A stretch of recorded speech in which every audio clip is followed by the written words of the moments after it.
Some artists define a particular genre and even rise above it. Even people who have no connection to that genre may still appreciate these artists, or at the very least, recognize their names. What Bob Marley is to reggae and Johnny Cash is to country music, Metallica is to metal. A band that initially played a subgenre for a niche audience has, over the years, grown into an absolute titan within metal music, and far beyond it. But the road this Californian band has traveled is full of bumps and twists, so it's time to take a closer look at Metallica. Gimme fuel, gimme fire, gimme that which I desire.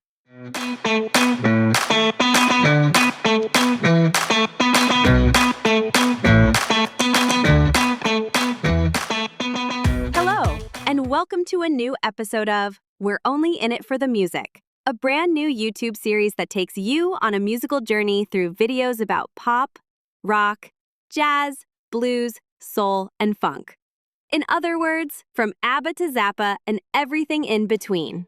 If you're enjoying this series, don't forget to click like, subscribe, and hit that notification bell so you'll always be the first to know when a new episode drops. But enough of that. Never mind the bollocks. We're only in it for the music.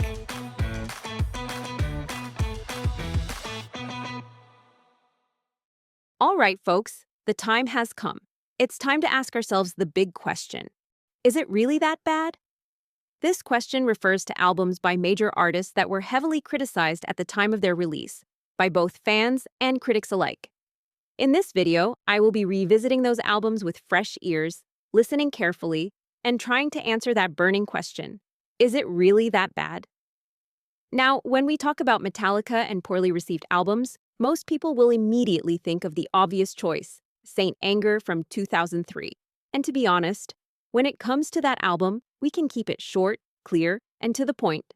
Is it really that bad? Yes! Many people have stumbled over each other in sheer disbelief over the sound of that snare drum alone. The drum sound on Saint Anger is best described as someone smashing trash cans. So no, this video is not about Saint Anger. Instead, I'll be digging into that all-important question in the context of Load, 1996, and its follow-up, ReLoad, 1997. It's been quite a few years since then, but the memory remains.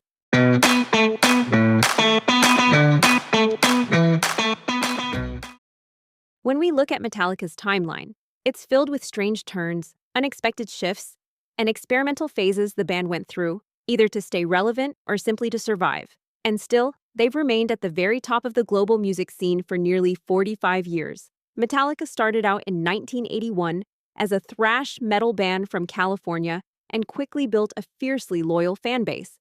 Those early albums were hard as nails, and Metallica was one of the few bands in what was, especially at the time, a niche subgenre that managed to connect with a much wider audience without ever sounding even remotely mainstream.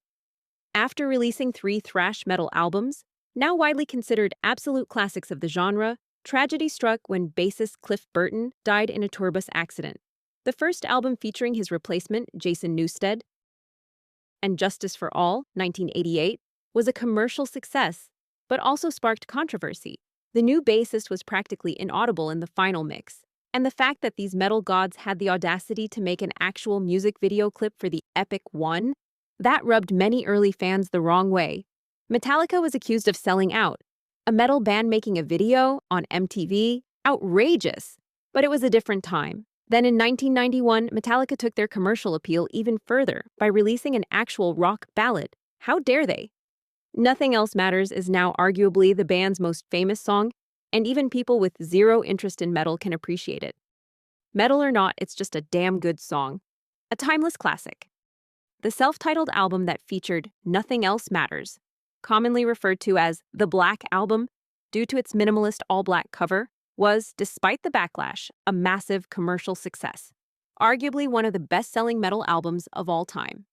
After an exhausting world tour, the band took a well-deserved break to focus on side projects and personal pursuits before gradually returning to the rehearsal space, jamming and exploring new ideas. Since the global success of the Black Album in 1991, the musical landscape had changed dramatically. Grunge and alternative rock had risen to dominance, but by the mid-90s, they were beginning to fade. In the UK, Britpop had peaked, and everywhere, new, exciting artists were emerging, giving the 1990s their eclectic, colorful identity. During this time, Metallica drew inspiration from genres far beyond the metal realm. Southern rock, blues rock, country rock, grunge, and alternative rock all shaped the music they were creating. This fertile creative period resulted in more than 30 new songs. At one point, the band considered releasing a double album, but eventually opted for two separate releases instead: Load and its follow-up, ReLoad. This shift in direction, with a groovier, bluesy sound, was once again not embraced by metal purists. And when Load came out in 1996, the reviews were far from kind. Melody Maker wrote, "A Metallica album is traditionally an exhausting event." This one is no exception. It is, however, the first Metallica album to make me wonder at any point, what the fuck was that?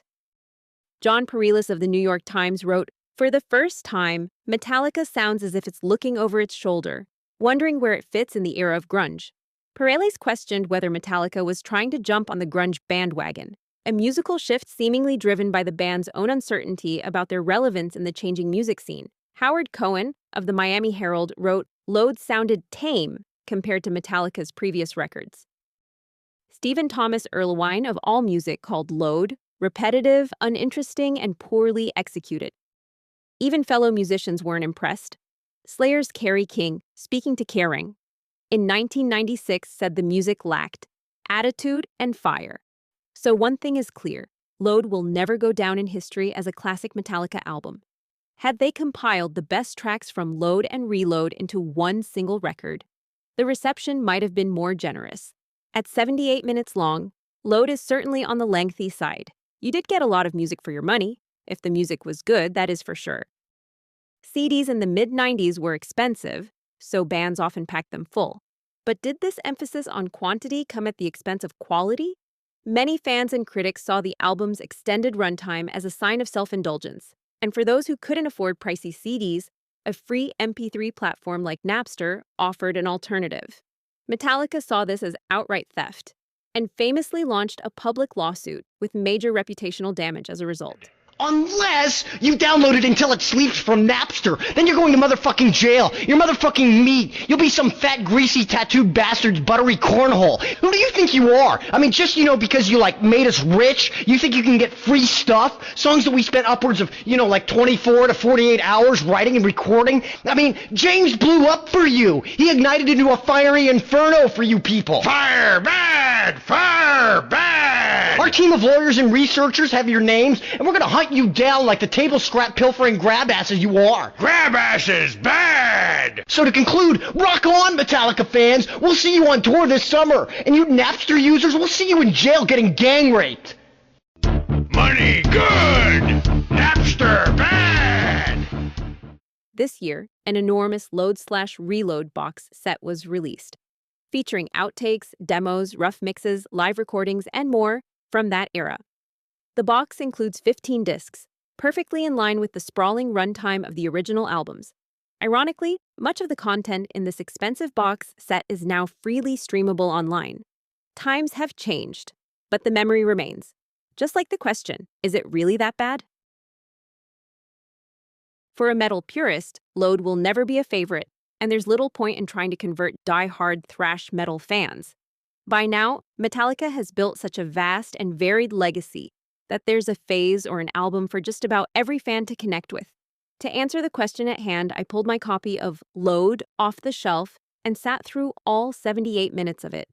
The CD booklet reveals a clear shift in image with a new band logo and photos of the members sporting freshly cut hair and leather jackets.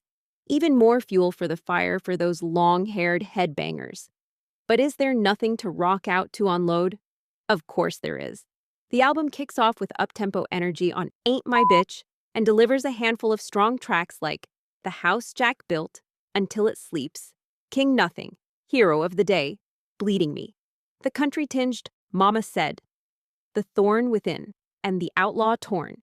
David Fricka of Rolling Stone magazine wrote in his December 4th, 1996 review of Load, "Longtime fans should get over the change in image and appreciate the band's growth with easily the heaviest record of the year."